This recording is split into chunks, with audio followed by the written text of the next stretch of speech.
The heartbreaking interview with a 9-year-old hitman. They seem to get younger and younger. And I have these conversations sometimes, people in the comments where they be like, hey, Shy, but I was doing this at 15 and I get it because I was doing this or that at 15. But even then, we were doing the wrong shit. We was misled. But when it comes to 9-year-olds, 10-year-olds, 11-year-olds, not all of them had to have picked the game. The game could have forced them in by hook or by crook. A starving kid got to figure something out to eat, so he does what he's told. But at the end of the day, a 9-year-old kid shouldn't be put in that position where he has to make that kind of decision. You know what I'm saying? And that's where we're at as a humanity. So these kids that we're watching being hitmen in these interviews and stuff, they're getting younger and younger. So, reporter Felipe, have you unalived people for money? Why should I lie? Yes, I have. Look, Shorty got the hammer in his hand right there. Reporter, how much are you paid? 350 pesos. 350 pesos don't sound like nothing. You want to hide your face? No. You don't want to hide your face? No. He wants his mom to know. You want your mom to know? Felipe gets emotional.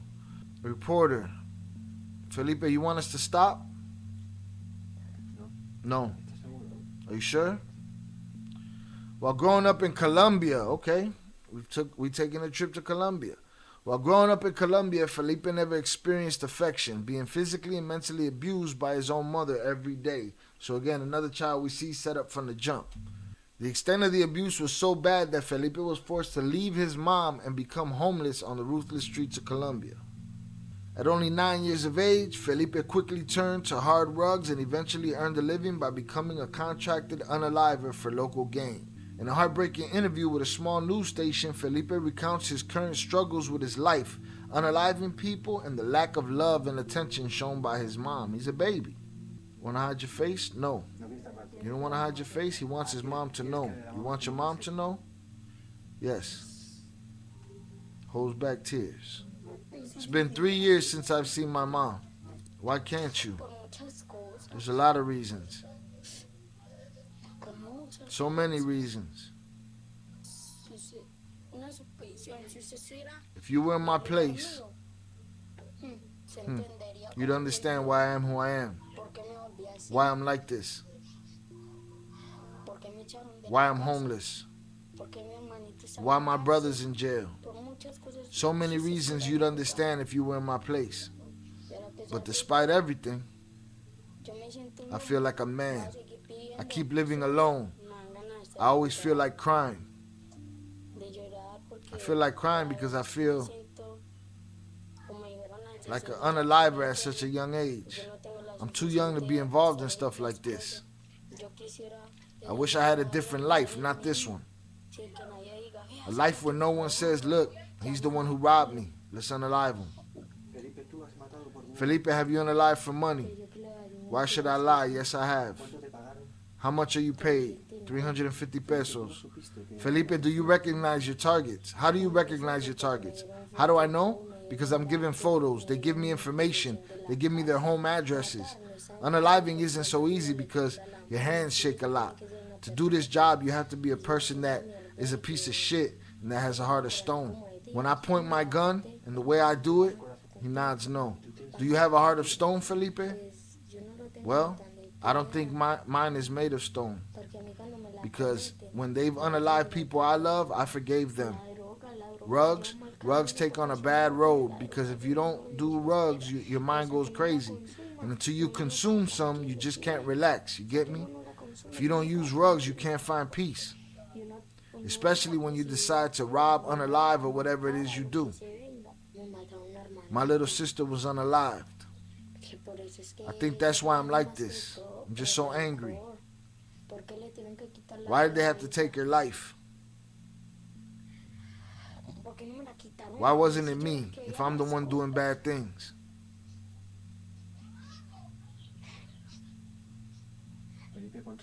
Felipe, how old was your sister? She was little, only 2 months old. 2 months?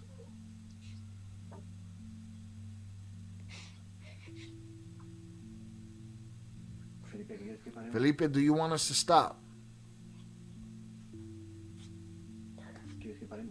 You want us to stop? See, now there's a difference here. This is a young man in tears, not in the backseat of some car drunk, but in tears fighting his own demons, you know? Demons that were pushed and placed on him. My sister was 2 months old. They got into our house. That morning, my mom had locked my sister in the room. My sister's in the room. I don't have anywhere to escape through. I didn't have anywhere to escape through. I had to break off a piece of wall in the house with one of those iron rods. I knocked it down. I had to start shooting to get my sisters out. That scumbag shot in their room. My sister was on her bed, but I didn't have time to grab her. But when I was going to grab her, I picked her up and she had already bled out. And I was so angry, you know? I was so angry, so I started shooting at them again. That's when I became angry at the entire world. When's the last time you played? Never, since that day. When did you stop playing? At 9 years old. If anybody dedicated time to me, things would have changed so fast. Nobody dedicated their time to me. So many times I tell my mom, please, mom, spend some time with me. Help me with my homework, mom. Just help me. How long since you've seen her? Me? It's been 3 years. What would you say to her? I tell her not to be so spiteful.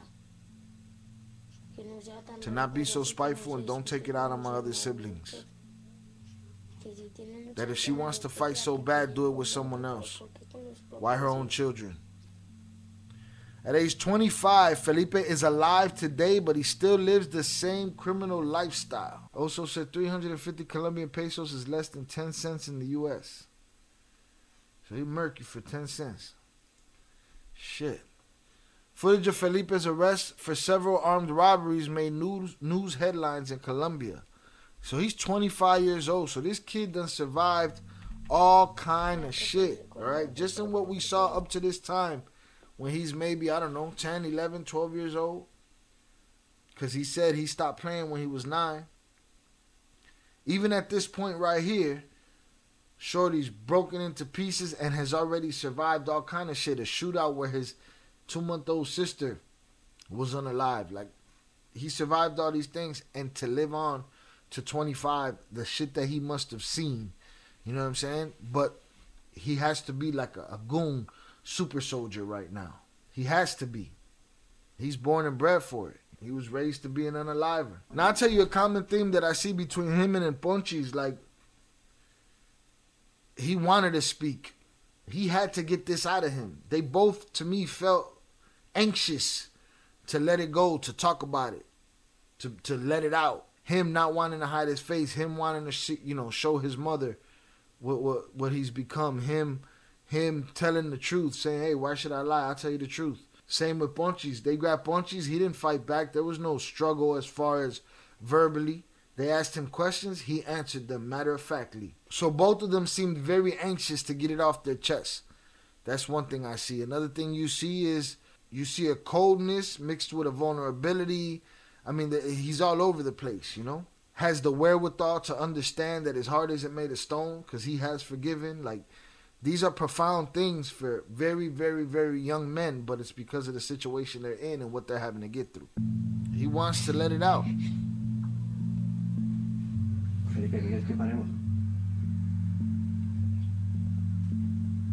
Yeah, that's a little kid, man. It's a baby. No. That abuse, a common thread. Poverty, common thread. Hunger. All of that shit. And we're sitting here in America complaining about bullshit and arguing about shit that don't matter. And there's kids just in the worst situations that any human being could be in. And they're stomaching that shit. And they're handling that shit. And they're getting through that shit. But it doesn't make for a well-adjusted adult. Sad story. Trying to process his pain in front of people. That pain with him all the time. That shit goes to bed with him at night. Wakes up with him in the morning. He's sitting there trying to process it and talk to this stranger and tell this stranger how he feels, just in the hopes that it gets back to his mom, because he wants a lesson learned from his mother. Be easy with my siblings, because look what they could turn into. All I needed was for you to love me. At this point in his life, there's nothing you could do to that kid but take his life, Because there's nothing you could do to phase him at this point. He didn't survive the worst of it from the youngest. To have the wherewithal to know that this is not a life that he should be living. You know, this is too much for him. But I do it to survive. The pressure of knowing that you're doing things like unaliving people. You have to do this to eat. The pressure of knowing that you've done people dirty and that at any moment they could come and get you. And you got to stay on your P's and Q's. That's a lot of pressure for a little kid. You could tell in the change in his voice, he has a resentment against drugs. But he understands the necessary and their evil. Again, and until you consume some, you just can't relax. You get me? But it's a bad road to go on. So he knows a lot at that age. He understands it. But he knows that there's no getting away from it. Who's going to save him? Shorty got to save himself. That right there is crazy. He's thinking about what his siblings are going through without him. What his siblings are going through stuck with his mother, who he knows to be spiteful. Who could blame him, right? But then it gets to a point where, okay, now you're 20, 25 years old and people expect you to pick yourself up by your bootstraps and figure it out and not be the assassin that you were trained to be at 9 years old. How?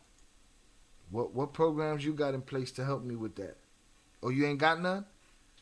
Well, you didn't have no programs to stop this from happening to me, so what's what? What are we talking about?